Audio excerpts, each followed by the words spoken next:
بھائی حرام مال پہ آپ کو پتا ہے زکوٰۃ فرض نہیں ہوتی. اگر کسی کے پاس سارا مال حرام ہو اس پہ زکوٰۃ فرض نہیں ہوتی.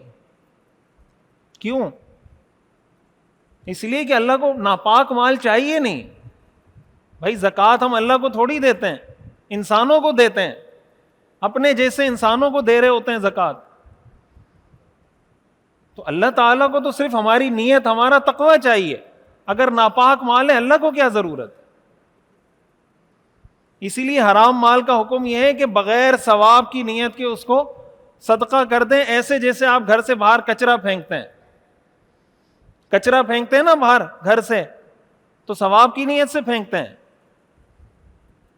یا گند اپنے آپ سے دور کرنے کی نیت سے پھینکتے ہیں. اللہ تعالیٰ فرماتے ہیں حرام مال ہے اس کو اپنے آپ سے ایسے دور کرو، گند ہے.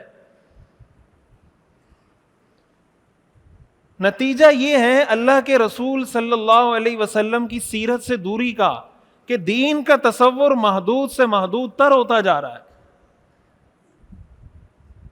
اب لوگوں کے ذہن میں یہی تصور رہ گیا ہے دین کا، اس سے آگے کسی کا دماغ چلتا نہیں ہے.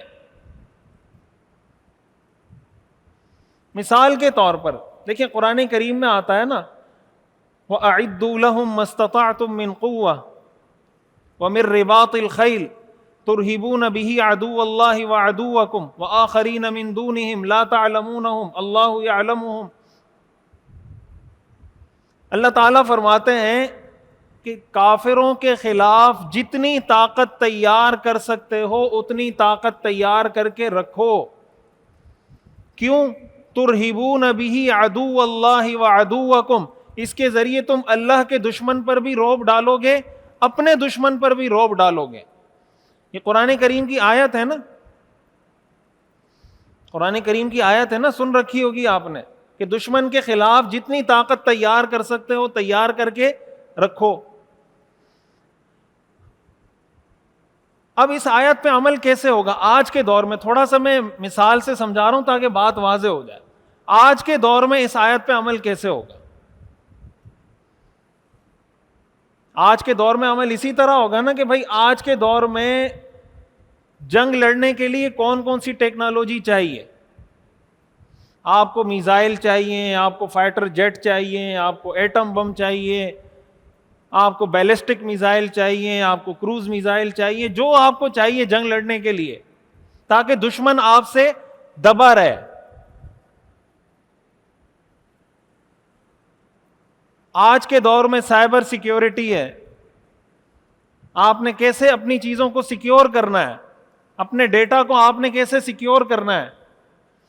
اب آپ مجھے بتائیں کہ میزائل بنانے والے کو ہمارے ہاں دیندار سمجھا جاتا ہے، دنیا دار سمجھا جاتا ہے؟ میزائل بنانے والے کو دیندار سمجھا جاتا ہے یا دنیا دار؟ وہ دنیا دار ہے. تو قرآن کی اس آیت پہ کون عمل کر رہا ہے، میں یا وہ؟ میزائل بنانے والا اس آیت پہ عمل کر رہا ہے یا میں اور آپ کر رہے ہیں؟ بولیں. وہ عمل کر رہا ہے نا. تو اس معاملے میں وہ دیندار ہوا یا میں دیندار ہوا؟ میں تو صرف آیت پڑھ کے سنا رہا ہوں، وہ عمل کر رہا ہے. کیا خیال ہے؟ جو سائنسدان ایٹم بم بنا رہا ہے، قرآن کی اس آیت پہ کون عمل کر رہا ہے؟ وَأَعِدُّوا لَهُم مَّا اسْتَطَعْتُم مِّن قُوَّةٍ. وہ سائنسدان عمل کر رہا ہے، وہ وزیر اعظم جو بھی ہے وہ عمل کر رہا ہے یا میں اور آپ کر رہے ہیں؟ تو کیا ہم اس کے اس عمل کو دین سمجھتے ہیں، دنیا داری سمجھتے ہیں؟ تو یہ دین ہے یا دنیا ہے؟ رسول اللہ صلی اللہ علیہ وسلم نے فرمایا الا ان القوت الرمی، الا ان القوت الرمی، کہ قوت تیر اندازی میں ہے، قوت تیر پھینکنے میں ہے. اس زمانے میں تیر تھا، آج کے زمانے میں میزائل ہیں. تو اگر آپ میزائل ٹیکنالوجی بنانے کو دین کا حصہ بنا دیں گے تو دین کا تصور واضح ہو جائے گا نا کہ دین کا تصور صرف نماز روزے تک نہیں ہے. لیکن اگر آپ نکال دیں گے کہ نہیں یہ دین نہیں ہے، جب یہ دین نہیں، وہ دین نہیں، یہ دین نہیں، یہ دین نہیں، تو بچا کیا دین میں؟ آج کے دور میں اگر کوئی سائبر سیکیورٹی کا ایکسپرٹ ہے اور وہ مسلمانوں کا یا مسلمان ملک کا ڈیٹا سیکیور کر رہا ہے، کہ کسی طرح مسلمانوں کے ڈیٹا پر کوئی قبضہ نہ کر سکے. دشمن سے بچا رہا ہے, دشمن سے اس ملک کی, مسلمانوں کی حفاظت کر رہا ہے. حدیث میں آتا ہے نا کہ اگر کوئی مسلمانوں کی سرحد پہ پہرا دے رہا ہو تو اس علاقے کے اندر جو عبادت ہو رہی ہوتی ہے اس سب کا ثواب اس پہرا دینے والے کو ملتا ہے. اب مثال کے طور پر سائبر سیکیورٹی کا کوئی ایکسپرٹ ہے اور وہ مسلمانوں کا ڈیٹا سیکیور کر رہا ہے, وہ سرحد پہ پہرا دے رہا ہے نہیں دے رہا؟ بولیں بھائی. یہ جتنے ابھی ایران کے بارے میں یہ خبر آئی تھی, مجھے نہیں پتا صحیح ہے یا غلط ہے, کہ جو ٹارگٹ کیا ایران کو, ان کے جو رہنما کو مار دیا, انہوں نے ان کے جتنے سی سی ٹی وی کیمراز لگے ہوئے تھے ان کو ہیک کیا تھا. مجھے نہیں پتا خبر صحیح ہے غلط ہے, ویسے ہی بتا رہا ہوں کہ جو سی سی ٹی وی کیمراز ہیں شہر میں جو لگے ہوئے تھے, سیف سٹی کیمراز, ان کو ہیک کیا ہے. اور جو شہر میں جہاں جہاں نقل و حرکت ہو رہی ہے, کون سی گاڑی آ رہی ہے, کون سی گاڑی جا رہی ہے, سارے کیمراز کا ڈیٹا ان کے پاس تھا, اور اس کو دیکھ کے انہوں نے ہٹ کیا اس کو. تو اگر کوئی آپ کے سیف سٹی کیمراز کو سیکیور کر رہا ہے اس بات سے کہ آپ کے شہر میں لگے ہوئے کیمروں کو کوئی دشمن ہیک نہ کر لے, اس لیے کہ اگر دشمن نے ان کیمروں کو ہیک کر لیا, نتیجہ اس کا یہ ہوگا کہ دشمن جاسوسی کرے گا, معلومات لے گا, اور پھر اپنی ان معلومات کی بنیاد پر مسلمانوں کو نقصان پہنچائے گا. آپ مجھے بتائیں, جو کیمراز کی نگرانی کرنے والا ایکسپرٹ ہے, یہ دین کا کام کر رہا ہے, دنیا کا کام کر رہا ہے؟ دین کا کام کر رہا ہے. ہم ایسے شخص کو دیندار سمجھتے ہیں, دنیا دار سمجھتے ہیں. حضرت یوسف علیہ السلام کا واقعہ قرآن کریم میں ہے نا. حضرت یوسف علیہ السلام جب عزیز مصر سے ملے تو اور ان کے خواب کی تعبیر بتائی, قرآن کریم سورہ یوسف میں پوری تفصیل اس کی موجود ہے. حضرت یوسف علیہ السلام پیغمبر ہیں, رسول ہیں, اللہ کے نبی ہیں, نبی کے بیٹے ہیں, ساری نسل نبیوں کی ہے ان کی. تو انہوں نے کہا کہ ہم آپ کو کوئی عہدہ دینا چاہتے ہیں. حضرت یوسف علیہ السلام نے کیا فرمایا؟ اجعلنی علی خزائن الارض. کیا فرمایا؟ اجعلنی علی خزائن الارض, کہ مجھے زمین کے خزانوں کا نگران مقرر کر دیں, یعنی مجھے وزیر خزانہ بنا دیں, فائنانس منسٹر بنا دیں. ہم میں سے کوئی ہوتا تو کہتا مجھے ایک مدرسہ بنا کے دیتا. کیا خیال ہے؟ ایک مسجد اور ایک فاؤنڈیشن بنا کے دیتا, غریبوں کی مدد کروں گا. کیا خیال ہے؟ وجہ اس کی ہے کہ فائنانس منسٹر ہونا یہ بھی دینداری کا کام ہو سکتا ہے, یہ ہمارے دماغ میں آتا ہے؟ بولیں بھائی, یہ حقیقت ہے نا جو چیزیں میں بتا رہا ہوں, کہ اوپر کی باتیں تو نہیں کر رہا, یہ گراؤنڈ ریالٹی ہے یا نہیں؟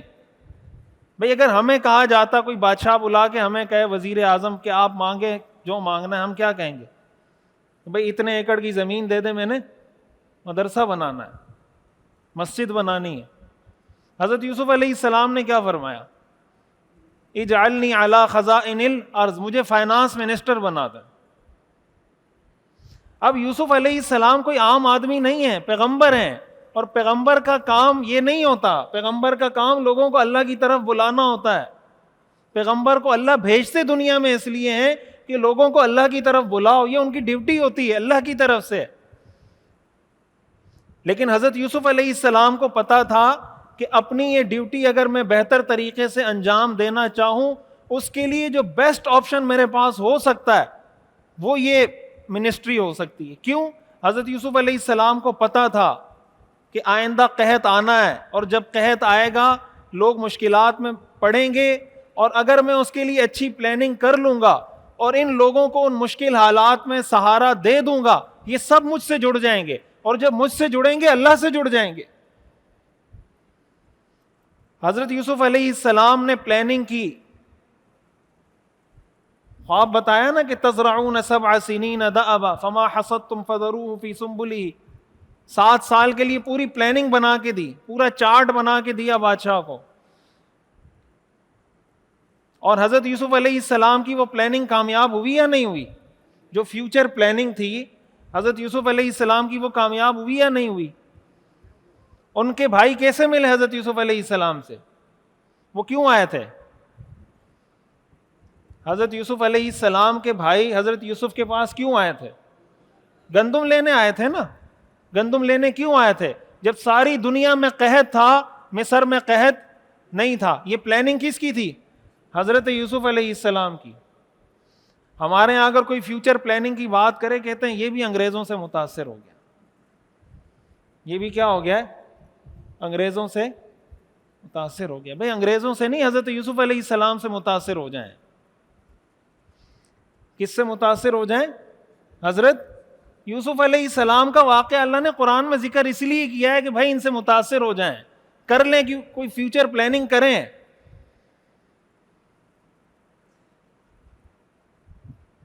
قرآن کریم میں انبیاء کے واقعات برائے واقعات نہیں ہیں. واقعات کا مقصد ہمارے لیے میسج اور پیغام ہے. حضرت یوسف علیہ السلام نے وہ پلاننگ کی، وہ پلاننگ کامیاب ہوئی، ان کے بھائی بھی ملے. پورا واقعہ آپ سب نے بارہا سن رکھا ہے حضرت یوسف علیہ السلام کا. میرا مقصد وہ واقعہ بیان کرنا نہیں ہے، لیکن یہ بتانا ہے کہ آپ مجھے بتائیں کہ حضرت یوسف علیہ السلام دیندار تھے یا دنیا دار تھے؟ بولیں. ہماری جو ڈیفینیشن ہے دین کی، ہمارے معاشرے کی جو ڈیفینیشن ہے دین کی، کیا اس کے مطابق وہ دیندار بنیں گے؟ بولیں. ہمارے معاشرے کی جو دینداری کی ڈیفینیشن ہے، کیا اس ڈیفینیشن پر حضرت یوسف علیہ السلام پورے اتریں گے؟ تو ہماری ڈیفینیشن ٹھیک ہوئی غلط ہوئی؟ غلط ہوئی نا. ڈیفینیشن وہ ٹھیک ہے جو قرآن نے کی ہے.